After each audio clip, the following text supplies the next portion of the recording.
iikot talaga yan kasi yan yung direksyon nito eh. Tagos yung papuntang likod eh. Ito lang naman ang pinaka-engage niya eh. Oo. Pero yung mag-asawang gear, hindi na umiikot. Pag naglalak. Ito, stay dito, tsaka ito lang naka-steady, tsaka ito. Oo. Kasi nga, pag umikot yan. Ikotin daw, gulong at matigas pala dito. Ano ba yun? Wala, secure na. Ay. Dad! Ikaw, Dad. I-analyze talaga natin yun. Ayan, sige. Kasi umikot Yan yung pinaka-spider nito. umikot yung apat na gear.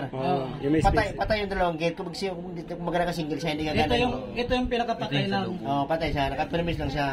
Kasi yung kasawa nito doon sa pinaka-loob, iikot yun kasi may bearing yung kasali eh. Pero walang ingay, ano? Wala. O saan yung nag-iingay natin? Hindi ka yung kuwan? Ha? Hindi ka nakadikit yung kuwan, Jeffrey. Yung bakal kabila pa natin yung sandok na yun. Yung kuan. Pork. Yung port niya. Oo. Pagka nakatulog na ganyan, no? Oh,